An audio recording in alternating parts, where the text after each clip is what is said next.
જય માતાજી મિત્રો, સ્વાગત છે તમારા નવા એડિટિંગ વિડીયોની અંદર. મિત્રો, તમે ચેનલ પર નવા આવ્યા હોય તો ચેનલ પ્લીઝ સબસ્ક્રાઈબ કરી દેજો. બાજુમાં પેલા બેલ આઇકનને પ્રેસ કરી દેજો, જેથી નવા આવતા વિડીયો નોટિફિકેશન તમારા સુધી પહોંચે. તો ચાલો મિત્રો, વધારે ટાઈમ બગાડ્યા વગર આપણે એડિટિંગ શરૂ કરીએ.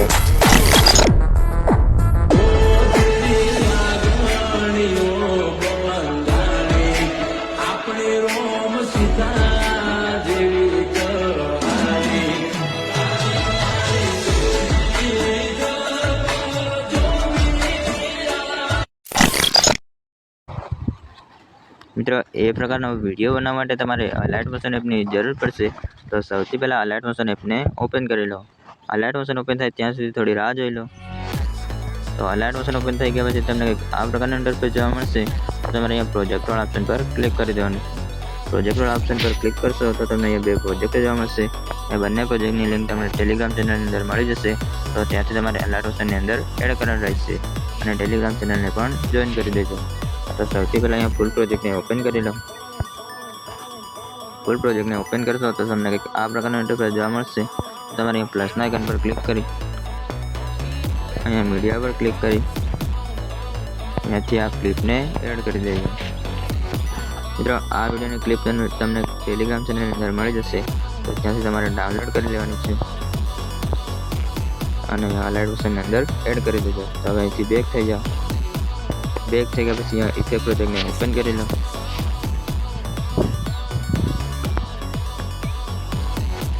સૌથી પહેલાં તમને જણાવી દઉં કે વિડીયોની અંદર પાસવર્ડ રાખવામાં આવેલો છે, કેમ કે ઘણા મિત્રો વિડીયોને પૂરો નથી જોતા. તો વિડીયોની અંદર બે અંક કરીને પાસવર્ડ આપવામાં આવેલું છે. તો હવે સૌથી પહેલાં શેડો ગ્રુપને કોપી કરી લેવાનું છે અને સિલેક્ટ કરી અહીંયા લેયર બોક્સ પર ક્લિક કરી અહીંયાથી કોપી લેયર કરી દો. કોપી લેયર કર્યા પછી અહીંથી બેક થઈ જાઓ. બેક થઈ ગયા પછી અહીંયા ફૂલ પ્રોજેક્ટને ઓપન કરી લો. ફૂલ પ્રોજેક્ટને ઓપન કર્યા પછી અહીંયા 0 0 પર જઈ અહીંયા લેયર બોક્સ પર ક્લિક કરી અહીંથી પેસ્ટ લેયર કરી દો. પેસ્ટ લેયર કરશો એટલે અહીંયા કમ્પ્લીટ શેડો એડ થઈ જશે. તો આ ગ્રુપ પર ક્લિક કરી અહીંયા 3 ડોટ પર ક્લિક કરી દો. પછી અહીંથી અનગ્રુપ કરી દો. અનગ્રુપ કર્યા પછી આ નામ વાળા લેયર પર ક્લિક કરી દો. પછી અહીંયા એડિટ ટેક્સ્ટ પર ક્લિક કરી દો. એટલું કર્યા પછી અહીંયા આ નામને સાફ કરી અહીંયા તમારું નામ લખી લો. પછી ખરા નિશાની પર ક્લિક કરી દો. તો મિત્રો, સૌથી પહેલાં પાસવર્ડના બે આંકડા 25 છે, તો નોટ કરી લેજો. એટલું કર્યા પછી અહીંથી બેક થઈ જાઓ. બેક થઈ ગયા પછી અહીંયા ઇફેક્ટ પ્રોજેક્ટને ઓપન કરી લો. ઇફેક્ટ પ્રોજેક્ટને ઓપન કર્યા પછી હવે તમારે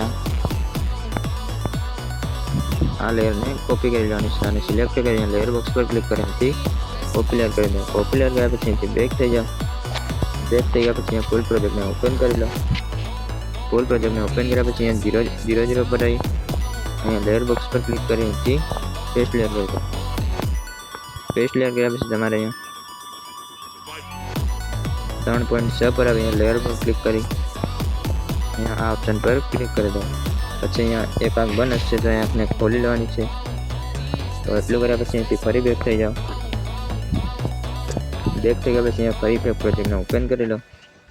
ઇફેક્ટ પ્રોજેક્ટને ઓપન કર્યા પછી હવે તમારે આ લિરિક્સ ગ્રુપને કોપી કરી લેવાનું છે અને સિલેક્ટ કરી અહીંયા લેયર બોક્સ પર ક્લિક કરી અહીંથી કોપી લેયર કરી દો. કોપી લેયર કર્યા પછી અહીંથી બેક થઈ જાઓ. બેક થઈ ગયા પછી અહીંયા ફરી ફૂલ પ્રોજેક્ટને ઓપન કરી લો. ફૂલ પ્રોજેક્ટને ઓપન કર્યા પછી તમારે આ માર્ક પર અહીંયા લેયર બોક્સ પર ક્લિક કરી અહીંયાથી પેસ્ટ લેયર કરી દો. પેસ્ટ લેયર કર્યા પછી અહીંયા ગ્રુપ પર ક્લિક કરી 3 ડોટ પર ક્લિક કરી દો.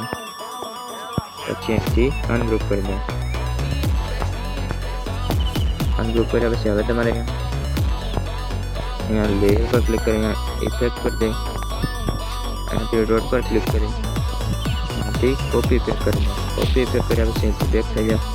પછી અહીંયા આ લેયર પર ક્લિક કરી અહીંયા ઇફેક્ટ પર ક્લિક કરી અહીંથી 3 ડોટ પર ક્લિક કરી દો. પછી અહીંથી પેસ્ટ ઇફેક્ટ કરી દો.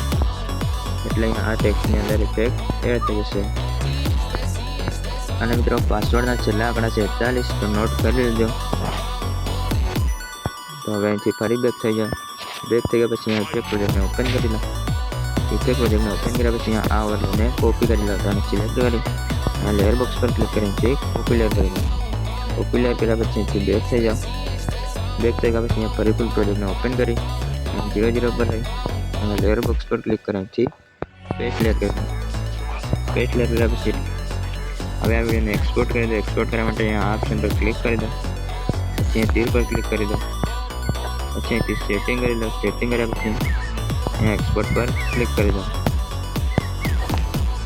એટલે આપણો વિડીયો કમ્પ્લીટ ગેલેરીની અંદર સેવ થઈ જશે.